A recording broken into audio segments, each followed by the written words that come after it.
নমস্কার।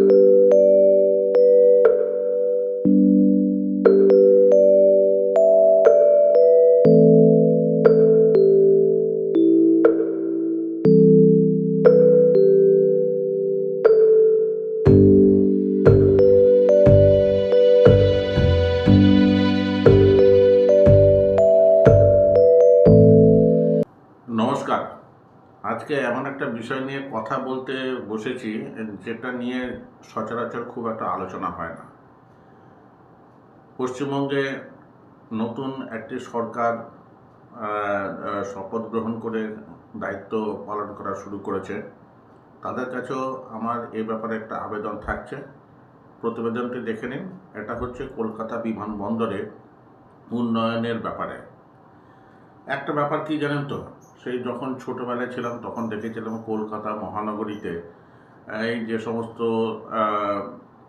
ট্যুরিস্ট অ্যাট্রাকশনের জায়গা আছে, যেমন ভিক্টোরিয়া মেমোরিয়াল ময়দান, তারপরে আলিপুর চিড়িয়াখানা থেকে শুরু করে ইন্ডিয়ান মিউজিয়াম বা এরকম আরও যত রকমের যে জায়গাগুলো আছে, সেখানে কিন্তু প্রচুর বিদেশি দেখা যেত, কিন্তু এখন দেখবেন গোনাগুনতি কখনো কখনো হয়তো চোখে পড়ে। তা কলকাতার এই যে বিদেশিদের যাতায়াতের যে ব্যাপারটা, এটা কিন্তু একটা হঠাৎ এক রাতে হয়ে গেছে ব্যাপারটা মোটেই কিন্তু নয়।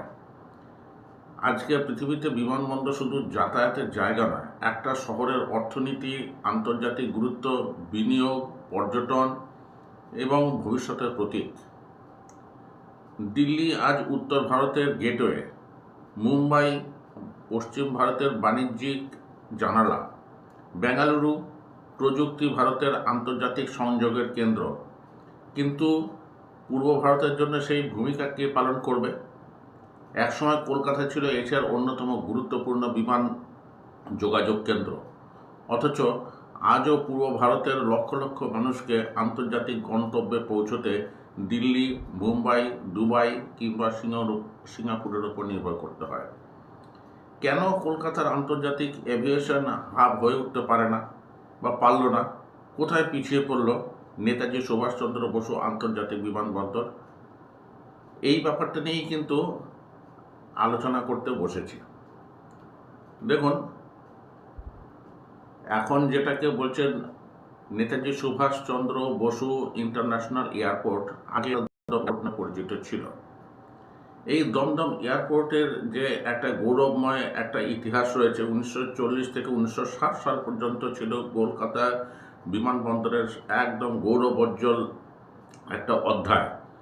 তখন পৃথিবীর কোন বিখ্যাত এয়ারলাইন্স কলকাতার ওপর দিয়ে যায়নি? যেমন ধরুন, রাশিয়ার এয়ারোফ্লোট, ফ্রান্সের এয়ার ফ্রান্স, ইটালির অ্যালিটালিয়া, আমেরিকার Cathay Pacific, Japan Airlines JAL, Swiss Airline SAS, Scandinavian Airlines KLM, Lufthansa, Pan Am বা যেটাকে প্যান আমেরিকান বলা হয়, রয়্যাল জর্ডন, ব্রিটিশ এয়ারওয়েজ, মানে কি সমস্ত রকম। তো তারপরেও এই যে জেট প্লেনে যে যাতায়াতের ব্যাপারটা 1964 সালে দিল্লি থেকে কলকাতার মধ্যে প্রথম শুরু হয়, এবং কলকাতা একটা স্ট্র্যাটেজিক লোকেশন আছে। It was crucial refuelling stop for long hop flights before advent of aircraft with longer ranges in the late 1960s। অর্থাৎ কিনা দূরবর্তী যে সমস্ত গন্তব্যস্থলের জন্য বিমানগুলো কিন্তু কলকাতা বন্দরে তেল নেওয়ার জন্য কিন্তু নামতো, কিন্তু এখন আর সেই যুগ নেই। এখন আস্তে আস্তে 70-এর দশক থেকে কিন্তু পশ্চিমবঙ্গের যে বিমানবন্দরের যে গুরুত্ব সেটা হারাতে শুরু করে, এবং এখান থেকে ব্যবসা বাণিজ্য যখন চলে যায়, তার সঙ্গে সঙ্গে কিন্তু বিমান যে চলাচলের ব্যাপারটাও কিন্তু কমতে শুরু করে। আবার 1994 সালে মনমোহন সিংয়ের আমল থেকে যখন এই অর্থনৈতিক সংস্কারগুলো শুরু হলো, তখন থেকে কিন্তু পশ্চিমবঙ্গের যে বিমান চলাচলের ব্যাপারটা সেটা কিন্তু আরেকবার নতুন করে শুরু হয়, কিন্তু সেটা এখনও পূর্বের যে গৌরবোজ্জ্বল যে অধ্যায় তার থেকে এখনও অনেক অনেক পিছিয়ে আছে। 1995 সালে কলকাতা বিমানবন্দরের নাম হয় NSCBI এয়ারপোর্ট, অর্থাৎ কিনা নেতাজি সুভাষচন্দ্র বসু ইন্টারন্যাশনাল এয়ারপোর্ট। কারণ এই এয়ারপোর্টে দেখুন কোথায় কোথায় আপনি যেতে পারবেন। এই যে টেবিল দিয়েছি, Bangladesh, Thailand, Singapore, Malaysia, Nepal, Bhutan, UAE, কাতার, ওমান, শ্রীলঙ্কা, সৌদি আরব এবং চীনের কুনমিং এবং সাংহাইয়ে এখন আপাতত বিমান চলাচল শুরু হয়েছে এবং এর সঙ্গে মনে হয় গুয়াংজোটাও অদূর ভবিষ্যতে চালু হবে।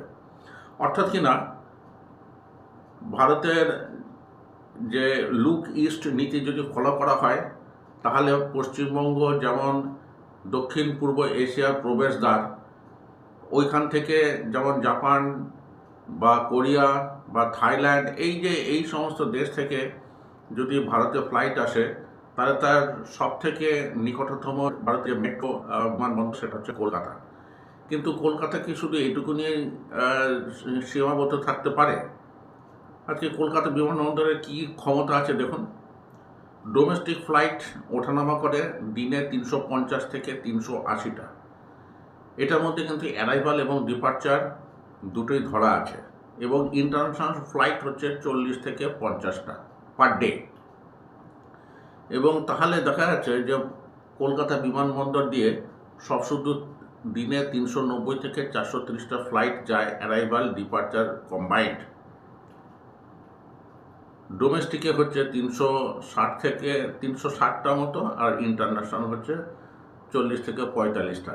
অর্থাৎ কিনা ডেলি প্রত্যেক দিন 55 থেকে 60 হাজার মানুষ কিন্তু কলকাতা বিমানবন্দর দিয়ে বিভিন্ন গন্তব্যস্থলে যান। তাদের মধ্যে 85% হচ্ছে ডোমেস্টিক বা অন্তর্দেশীয় যাত্রী এবং বাকিটুকু হচ্ছে ইন্টারন্যাশনাল। এবং ইন্টারন্যাশনাল কোথায় কোথায় সেটা তো দেখিয়েই দিলাম। এবারে দেখুন কলকাতার যে বিমানবন্দর ভারতের অন্যান্য বিমানবন্দরের থেকে কোথায় এগিয়ে বা পিছিয়ে এটা একটু দেখুন। আপাতত ভারতের যে প্রথম 10টা যে এয়ারপোর্ট আছে যদি তার তুলনা করা হয় তাহলে দেখা যায় সবথেকে আগে ইন্দিরা ইন্টারন্যাশনাল এয়ারপোর্ট, যেখানে বছরে 78 থেকে 79 মিলিয়ন অর্থাৎ প্রায় 8 কোটি মানুষ কিন্তু যাতায়াত করেন। 8 কোটি। তার মধ্যে অ্যারাইভাল এবং ডিপার্চার মিলে ডোমেস্টিকে হচ্ছে 56 থেকে 58 আর মিলিয়ন, আর ইন্টারন্যাশনাল হচ্ছে 21 থেকে 22 মিলিয়ন। অর্থাৎ কিনা বছরে 2 কোটির ওপরে মানুষ কিন্তু দিল্লি বিমানবন্দরে নামেন অথবা দিল্লি বিমানবন্দর দিয়ে আন্তর্জাতিক গন্তব্যস্থলের দিকে যান। সেই গন্তব্যস্থলগুলো কী কী? London, Paris, Frankfurt, Amsterdam, New York, Toronto, Vancouver, Chicago, Tokyo, Seoul, Shanghai, Hong Kong, Singapore, Sydney, Dubai, Doha, Istanbul.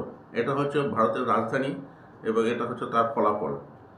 এবং ছত্রপতি শিবাজী মহারাজ ইন্টারন্যাশনাল এয়ারপোর্ট ভারতের 2 নম্বর এয়ারপোর্ট। সেখানে দেখুন বছরে 55 মিলিয়ন, অর্থাৎ কিনা দিল্লি থেকে বেশ কিছুটা পিছিয়ে মুম্বাই এয়ারপোর্ট রয়েছে। আফটার অল দিল্লি হচ্ছে ভারতের রাজধানী, তার তো একটা আলাদা গুরুত্ব রয়েছে। সেখানে ডোমেস্টিক প্যাসেঞ্জার হচ্ছে বছরে 39 মিলিয়ন, অর্থাৎ কিনা 3,90,00,000, এবং আন্তর্জাতিক যাত্রী অ্যারাইভাল এবং ডিপার্চার মিলিয়ে 16 মিলিয়ন, অর্থাৎ কিনা 1,60,00,000 মানুষ মুম্বাই দিয়ে কিন্তু বিদেশে যাতায়াত করেন। এরপরে দেখুন তারা কোথায় কোথায় যাচ্ছেন। London, New York, Paris, Frankfurt, Zurich, Nairobi, Singapore, Bangkok, Dubai, Doha, Abu Dhabi, Istanbul, Tokyo. অর্থাৎ কিনা অর্থনৈতিক বা বাণিজ্যিক কারণে যদি পৃথিবীর যে সমস্ত সবথেকে বড় বড় যে সমস্ত গন্তব্যস্থল আছে সব জায়গাতে কিন্তু দিল্লি এবং মুম্বাই থেকেও পাওয়া যায়। এদের ঠিক পরে পরেই কিন্তু এগিয়ে এসেছে বেঙ্গালুরু এয়ারপোর্ট, যেটাকে বলা হয় কেম্পেগৌড়া ইন্টারন্যাশনাল এয়ারপোর্ট। সেখানে 44 মিলিয়ন, অর্থাৎ এখানে 4,40,00,000 মানুষ কিন্তু এই বিমানবন্দরটাকে ব্যবহার করেন। তাদের মধ্যে 35 মিলিয়ন অর্থাৎ কিনা 3.5 কোটি মানুষ হচ্ছেন ডোমেস্টিক যাত্রী, এবং 9 থেকে 10 মিলিয়ন অর্থাৎ কিনা 1 কোটি মানুষ কিন্তু যাতায়াত করেন বিদেশে। এবারে তুলনামূলকভাবে দেখুন যে এইখান থেকে বেঙ্গালুরু থেকে কোথায় কোথায় ফ্লাইট আছে: London, Singapore, Dubai, Abu Dhabi, Frankfurt, Munich, Tokyo, Sydney, Hanoi, Bangkok, Doha, Riyadh. 4 নম্বরে আছে Hyderabad, Rajiv Gandhi International Airport. 30 million অর্থাৎ কিনা বছরে 3 কোটি মানুষ কিন্তু এই বিমানবন্দরটিকে ব্যবহার করেন। তার মধ্যে 24 মিলিয়ন অর্থাৎ কিনা প্রায় 2,40,00,000 মানুষ ডোমেস্টিক সেক্টরে এবং 60 লক্ষ মানুষ হচ্ছে আন্তর্জাতিক সেক্টরে। এই হায়দ্রাবাদও কিন্তু বেঙ্গালুরুর তুলনায় তেমন পিছিয়ে নেই। London, Dubai, Doha, Singapore, Jeddah, Riyadh, Abu Dhabi, Kuala Lumpur, Muscat, Bangkok. দক্ষিণে আরও একটি বড় বিমানবন্দর রয়েছে চেন্নাইয়ে দেখুন 23 মিলিয়ন অর্থাৎ এটা 2,30,00,000 টোটাল যাত্রী। তাদের মধ্যে 17 থেকে 18 মিলিয়ন বা 1,70,00,000 থেকে 1,80,00,000 হচ্ছে ডোমেস্টিক এবং 50 থেকে 60 লক্ষ হচ্ছে আন্তর্জাতিক। এই চেন্নাই থেকেও কিন্তু London, Frankfurt, Hong Kong, Singapore, Kuala Lumpur, Colombo, Dubai, Doha, Abu Dhabi এবং ইয়াঙ্গান অর্থাৎ কিনা মায়ানমারের রাজধানী। এরপরে 6 নম্বরে আছে কলকাতা। এইবারে স্ট্যাটিস্টিক্সটা এই জন্যে দিয়েছি, তাহলে বোঝা যাবে যে কলকাতা ঠিক কোথায় দাঁড়িয়ে আছে। কলকাতাতে বছরে 21 থেকে 22 মিলিয়ন অর্থাৎ কিনা 2,10 থেকে 2,20,00,000 মানুষ এই বিমানবন্দর ব্যবহার করেন। তাদের মধ্যে 17 থেকে 18 মিলিয়ন অর্থাৎ 1,70,00,000 থেকে 1,80,00,000 মানুষ হচ্ছেন ডোমেস্টিক সেক্টরে এবং 3.5 থেকে 4 মিলিয়ন অর্থাৎ 35 থেকে 40 লক্ষ মানুষ হচ্ছেন আন্তর্জাতিক ক্ষেত্রে। এইবারে দেখুন যে এখানে কোথায় ইউরোপ এবং আমেরিকার যে বিভিন্ন গন্তব্যস্থল এবং পশ্চিম এশিয়া দেখালাম অন্যান্য শহরগুলোর ক্ষেত্রে, কিন্তু কলকাতার ক্ষেত্রে কী হচ্ছে Dhaka, Bangkok, Singapore, Kuala Lumpur, Dubai, Abu Dhabi, Doha, Sharjah, Muscat, Colombo, Kathmandu, Paro. অর্থাৎ কিনা এই গন্তব্যস্থলের পার্থক্যটা কিন্তু বুঝিয়ে দিচ্ছে যে কলকাতা শহরের সঙ্গে বাকি যে শহরগুলোর গুরুত্বের পার্থক্য। এবং আরও আহমেদাবাদের এই স্ট্যাটিস্টিক্সটাও রয়েছে। তারপর রয়েছে কোচিনের পুনে এয়ারপোর্ট এবং লোকপ্রিয় গোপীনাথ বরদলৈ ইন্টারন্যাশনাল এয়ারপোর্ট। সবারই স্ট্যাটিস্টিক্স দিয়ে দেওয়া হলো। এইবারে দেখুন একটা ব্যাপার, যে একটা বড় বিতর্কের ব্যাপার, যে দিল্লি থেকে আন্তর্জাতিক অন্তত 70টা গন্তব্যস্থল আছে যেখানে কিন্তু যাওয়া যায় সোজাসুজি ফ্লাইট ধরে দিল্লি থেকে। মুম্বাইয়ের ক্ষেত্রে সেটা হচ্ছে 55টির ওপরে গুরুত্বপূর্ণ আন্তর্জাতিক যে সমস্ত গন্তব্যস্থল আছে সেখানে যাওয়া যায়। বেঙ্গালুরু থেকে 35, চেন্নাই থেকে 30, কিন্তু কলকাতা থেকে 18 থেকে 20টা গন্তব্যস্থলে কিন্তু যাওয়া যায়। তার মধ্যে এই আমাদের যে দক্ষিণ পূর্ব এশিয়ার যে নেবারহুডের কান্ট্রিগুলো আছে তারাই হচ্ছে সংখ্যায় বেশি। ইউরোপ আমেরিকার কোনো ফ্লাইট নেই। ভারতের যে পূর্ব প্রান্ত অর্থাৎ কিনা ইস্টার্ন ইন্ডিয়া, তার টোটাল পপুলেশন হচ্ছে 273 মিলিয়ন অর্থাৎ কিনা 27,30,00,000 এবং এর সঙ্গে যে উত্তর পূর্বাঞ্চলে যে অঞ্চল আছে তার 80 মিলিয়ন ধরলে সব শুধু 35 কোটি মানুষ কিন্তু এই পূর্ব ভারত বা উত্তর পূর্বাঞ্চলে থাকেন এবং তাদের কাছে আন্তর্জাতিক যে বিমান যাত্রার প্রাথমিক যে মেজর যে এয়ারপোর্ট সেটা হচ্ছে কলকাতা। এবং এই 35 কোটি মানুষের জন্য মাত্র 18 থেকে 20টি হচ্ছে সোজাসুজি ডাইরেক্ট ফ্লাইট, বাকিগুলো কিন্তু ভায়া মিডিয়া হয়ে যেতে হয়, অর্থাৎ কিনা দিল্লি, মুম্বাই, সিঙ্গাপুর অথবা দুবাই হয়ে যেতে হয়। কিন্তু নর্দার্ন ইন্ডিয়া যার গেটওয়ে হচ্ছে দিল্লি, সেখানে মাত্র ধরুন 6 কোটি হয়তো বেশি মানুষ থাকে, 410 মিলিয়ন, কিন্তু তার জন্য হচ্ছে 70টা। এই যে দেখুন টেবিলটা থেকে পরিষ্কার হবে। সাউথ ইন্ডিয়া অর্থাৎ কিনা কর্ণাটক, কেরালা, তামিলনাড়ু, তেলেঙ্গানা, এই 4টে এবং অন্ধ্রপ্রদেশ, এই 5টা স্টেট মিলিয়ে 285 মিলিয়ন অর্থাৎ কিনা 28 কোটি অর্থাৎ কেন পূর্ব ভারতের থেকে কিন্তু দক্ষিণ ভারতের টোটাল যে পপুলেশন সেটা কম, কিন্তু দেখেন না এখানে প্রত্যেকটা যে এয়ারপোর্ট রয়েছে, বেঙ্গালুরু, চেন্নাই, হায়দ্রাবাদ, এদের সবাই কিন্তু কলকাতার থেকে অনেক বেশি গুরুত্বপূর্ণ এবং সংখ্যায় বেশি গন্তব্যস্থল রয়েছে, আন্তর্জাতিক গন্তব্যস্থল। তাহলে অতি অবশ্যই প্রশ্ন করা যেতে পারে যে তাহলে পূর্ব ভারতের যে একমাত্র মেট্রো বিমানবন্দর, তার এই যে কানেক্টিভিটি, এয়ার কানেক্টিভিটি, সেটা এত কম কেন? Kolkata connect strongly with migrant and regional destination, but not yet with world's major economic centres. অর্থাৎ কিনা পরিযায়ী যে সমস্ত বা বিভিন্ন জায়গাতে যে এই চাকরি বাকরি করতে যাওয়া মানুষের সংখ্যা হয়তো কলকাতা থেকে অনেক বেশি আছে, কিন্তু ইকোনমিক যে ক্যাপিটাল বা অন্যান্য গুরুত্বপূর্ণ যে আন্তর্জাতিক যে বাণিজ্য কেন্দ্র, তার সঙ্গে কিন্তু কলকাতার কোনো যোগাযোগ নেই। কিন্তু তখন প্রশ্ন উঠতে পারে যে একটা আর্গুমেন্ট, যে কলকাতার তো হিউজ পপুলেশন ক্যাচমেন্ট রয়েছে। ক্যাচমেন্ট মানে কি? অর্থাৎ কিনা বিভিন্ন জায়গার যে সমস্ত যাত্রীরা কলকাতার মাধ্যমে বিভিন্ন জায়গাতে যাতায়াত করে, অর্থাৎ এই ধরুন উড়িষ্যা, আসাম, বিহার, তারপরে উত্তর পূর্বাঞ্চলের রাজ্যগুলো, সেখান থেকে তো প্রচুর পরিমাণে মানুষকে কলকাতা থেকে আন্তর্জাতিক বিমান ধরতে হয়, তাও কাছাকাছি তা না হলে দিল্লি, মুম্বাই থেকে হয়ে তারপরে আন্তর্জাতিক যে ফ্লাইট আছে সেটা ধরতে হয়। কিন্তু কলকাতার তো এই যে ক্যাচমেন্ট তো বিশাল, জিওগ্রাফিক অ্যাডভান্টেজ তো দুর্দান্ত।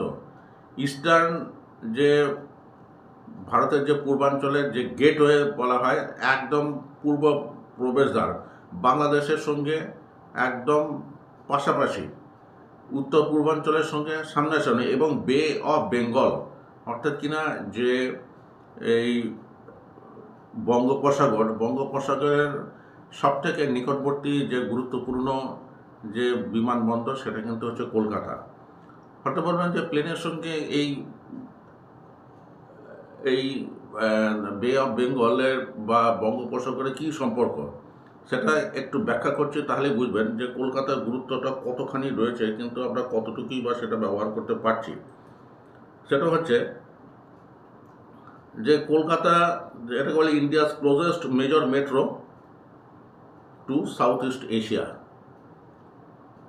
দিল্লি থেকে অতি অবশ্যই কাঠমান্ডু যেতে পারবেন, কিন্তু দিল্লি থেকে কাঠমান্ডু যেতে গেলে যে ফ্লাইট টাইম, খরচ এবং অন্যান্য সময় বা অন্যান্য যে ব্যাপার, মুম্বাই থেকেও সেই, আহমেদাবাদ থেকেও তাই, কিন্তু কলকাতা থেকে Bangkok, Yangon, Dhaka, Singapore, Kuala Lumpur, Hanoi, এই সমস্ত জায়গা তো মানে যাকে বলে ভারতের মধ্যে সব থেকে কাছের যে বিমানবন্দর, সেটা হচ্ছে কলকাতা। শর্টার ফ্লাইট টাইম, মানে ফ্লাইটের তো সময় খুবই কম লাগে, জ্বালানি খরচা বা ফুয়েল কস্ট অনেক কম, এয়ারক্রাফটকে অনেক বেশিবার ইউজ করা যায়, এবং মোর ভায়াবল রিজিওনাল হাব অপারেশন। অর্থাৎ কিনা হাব মানে হচ্ছে হাব মানে কি? হাব মানে যেখান থেকে সমস্ত অ্যাকশন নেওয়া হয়, অর্থাৎ কিনা যেখানে প্লেন ওঠানামার যে গুরুত্বপূর্ণ কেন্দ্র, সেটাকে হাব বলে।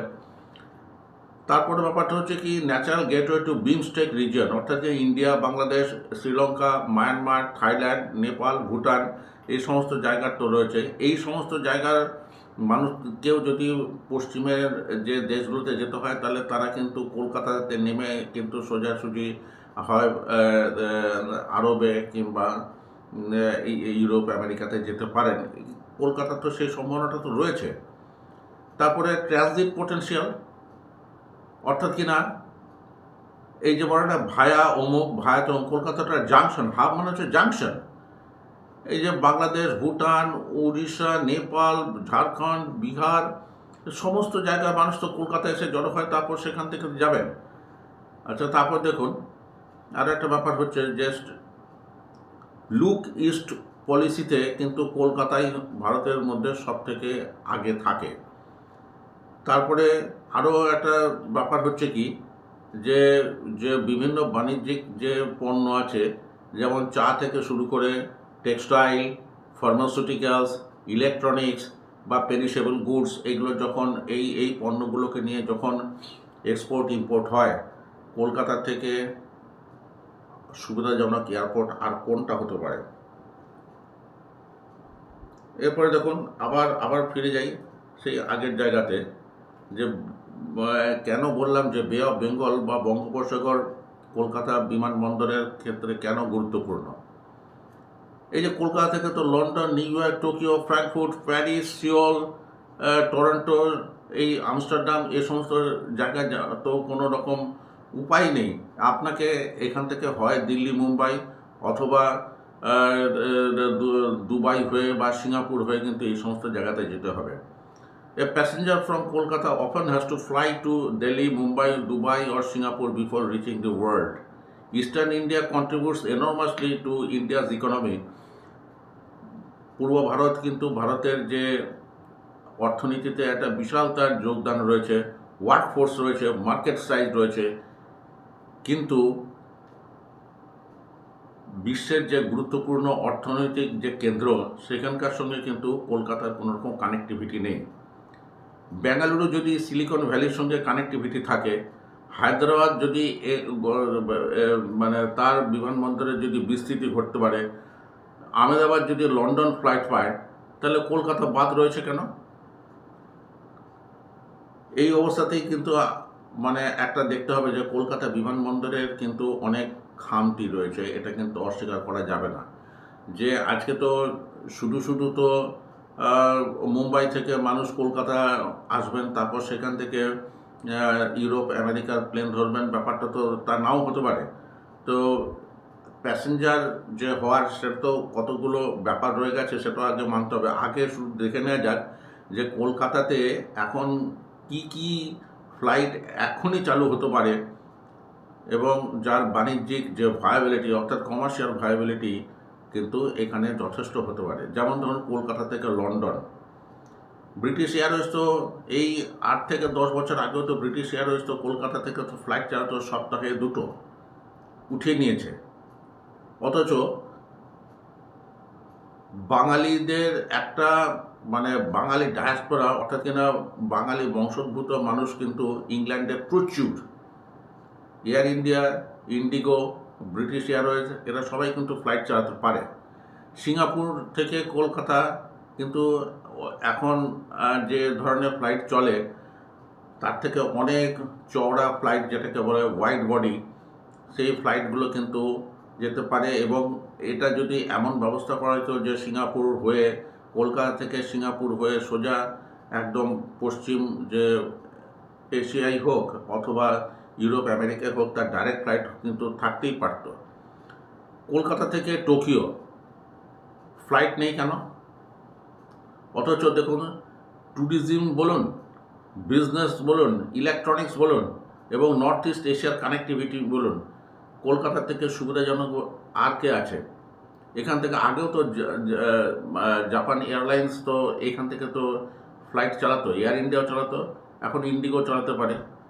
কলকাতা থেকে আবুধাবি বা দুবাইয়ের অতি অবশ্যই ফ্লাইট রয়েছে, কিন্তু সেটা হচ্ছে এই পূর্ব ভারতের যারা ইউরোপ আমেরিকাতে যেতে চান তাদের জন্যে, আর যারা এই মধ্যপ্রাচ্য বা পশ্চিম এশিয়ায় যারা কাজ করতে যান তাদের জন্যে। কিন্তু এইখান থেকে সোজাসুজি যে ইউরোপ আমেরিকার ফ্লাইট সেটা তো কিছু নেই। কলকাতা থেকে আমস্টারডাম তো এর আগে তো KLM তো কলকাতা থেকে চলতো, এই ফ্লাইটগুলো অতি অবশ্যই চলতে পারে। দুম করে কলকাতা কিন্তু দুবাই হয়ে যাবে না, কিন্তু আস্তে আস্তে যদি চেষ্টা চালানো যায় তাহলে কিন্তু এটা হতেই পারে। এখন প্রশ্নটা হচ্ছে যে কলকাতা থেকে এই যে অনাগ্রহী কেন ফ্লাইট চালাতে বড় বড় যে ওয়ার্ল্ড স্ট্যান্ডার্ড যে সমস্ত এই এয়ারলাইন্স রয়েছে, এয়ারলাইন্সগুলো তাদের ফ্লাইট আগে গোটা এক ইস্যুর ওপরে তাকে তো নজরে, যেমন মার্কেট কেমন আছে, তারপরে কস্ট অ্যান্ড ফি কেমন আছে, ইনফ্রাস্ট্রাকচার কেমন আছে, এই জায়গাগুলোতে কিন্তু কলকাতা যদিও এখন আন্তর্জাতিক স্তরে মোটামুটিভাবে উঠেছে, কিন্তু কলকাতা কিন্তু ভারতের বড় বড় শহরগুলোর তুলনায় এখনও অনেকটাই পিছিয়ে। তার কারণটা হচ্ছে কি, লোয়ার ইল্ড লো ইল্ড মার্কেট, অর্থাৎ কিনা প্যাসেঞ্জার বেশি, কিন্তু প্যাসেঞ্জার থেকে যে পরিমাণ আয় হওয়া দরকার সেটা অনেকটাই কম। তারপর 2 হচ্ছে যে কলকাতাতে ওঠানামা করার জন্য যে টাকা পয়সা দিতে হয় সেটা কিন্তু অন্যান্য যে বিমানবন্দর ভারতে তার থেকে অনেক বেশি। এবং তারপর হচ্ছে সার্ভিস কোয়ালিটি মানে আজকে যারা কলকাতা বিমানবন্দর ব্যবহার করেন তারা দেখেছেন, এবং যাদের আন্তর্জাতিক রুটে যাতায়াত করার অভিজ্ঞতা আছে, কলকাতা কোথায় দাঁড়িয়ে। আরে নিউ ইয়র্ক বা রোম বা লন্ডন এই সমস্ত যে বিমানবন্দরের কথা ছেড়েই দিলাম, যদি দিল্লি মুম্বাই এদের কথা যদি ধরা হয়, তাদের থেকে তো কলকাতা তো অনেক পিছিয়ে। আজকে যদি দেখা যায় যে মাত্র 2টো রানওয়ে, তার মধ্যে একটা রানওয়ে ছোট আর একটা রানওয়ে বড়, যুগপথ 2টো রানওয়ে দিয়ে কিন্তু প্লেন ওঠানামা করতে পারে না। এগুলো তো অনেকগুলো সমস্যা তো রয়েছে। এবং সবথেকে বড় সমস্যা হচ্ছে কি, যে মানুষ যে ফেসিলিটি মানুষ বলুন বা এয়ারলাইন্সগুলো চায় সেটা কিন্তু এখানে দেওয়া যাচ্ছে না। না আছে বে, না আছে অন্যান্য যে ফেসিলিটিগুলো। সবথেকে বড় ব্যাপার কি, যে সবথেকে বড় ব্যাপার হলো যে দিল্লি বা মুম্বাইয়ে যে পরিমাণ বিজনেস ক্লাস প্যাসেঞ্জার আছে, কলকাতায় কিন্তু তার তুলনায় প্রায় কিছুই নেই। একটা কথাই আছে যে কোনো এয়ারলাইন্স যখন চওড়া বিমান চালাবে তার আগে দেখে নেয় যে এখান থেকে কি পরিমাণ বিজনেস ক্লাস প্যাসেঞ্জার হতে পারে, এবং বিজনেস ক্লাস প্যাসেঞ্জার হওয়ার কতগুলো সুবিধা আছে। তারা হয়তো 10-20% হয়তো তারা টোটাল প্যাসেঞ্জারের সংখ্যাতে রয়েছে, কিন্তু তারা আয় নিয়ে আসেন, অর্থাৎ টিকিট বিক্রির যে অর্থ তার প্রায় 40% তাদের কাছ থেকে আসে। কাজেই বিজনেস ক্লাস প্যাসেঞ্জারের যদি সংখ্যাধিক্য তেমন না থেকে থাকে, তাহলে কিন্তু সেখানে এই লন্ডন, নিউ ইয়র্ক এই সমস্ত ফ্লাইট আশা করাটা কিন্তু বৃথা। এয়ারলাইন্সগুলো কী দেখে? এয়ারলাইন্স দেখবে হাই ফেয়ার প্যাসেঞ্জার আছে কিনা, কর্পোরেট ট্রাভেল হয় কিনা, অর্থাৎ কিনা বাণিজ্যিক যে সংস্থাগুলো আছে, ইন্ডাস্ট্রি যদি থাকে, তাহলে তার যে শীর্ষ পদাধিকারী থেকে শুরু করে মানে তাদের যে লোকজন, তাদের যাতায়াত, ইন্টারন্যাশনাল বিজনেসের একটা ব্যাপার এখানে থাকতে হবে। ট্রানজিট কানেক্টিভিটি তো সাউথ ইস্ট এশিয়ার জন্য তো রয়েছে, কিন্তু প্যাসেঞ্জার যদি দেখা যায় যে এখান থেকে প্রচুর প্যাসেঞ্জার আমেরিকা যাচ্ছে, তাহলে কিন্তু এয়ারলাইন্সগুলো অটোমেটিকলি চলে আসবে। কিন্তু আসছে না কেন? এইখানেই হচ্ছে সবথেকে বড় ব্যাপার, আসছে না কেন? সেটা হচ্ছে যে যদি শিল্প বাণিজ্যে এ রাজ্যে উন্নতি না হয়, তাহলে কিন্তু যে অল্প পয়সার টিকিটের বা ইকোনমি ক্লাসের যাত্রী প্রচুর হবে, এটা যেমন সত্যি কথা, কিন্তু সংখ্যা দিয়ে কিন্তু শুধুমাত্র সংখ্যা দিয়ে কিন্তু আয় হয় না। বেঙ্গালুরু যে কারণে এগিয়ে গেল, তার কারণটা হচ্ছে IT industry, multinational headquarters, start up ecosystem, এই সমস্তর জন্যে। পশ্চিমবঙ্গে কি আছে? যে এখানে গুগল, মাইক্রোসফট, এরা কি তাদের যে রিজনাল হেডকোয়ার্টার্স কি এখানে এনেছে?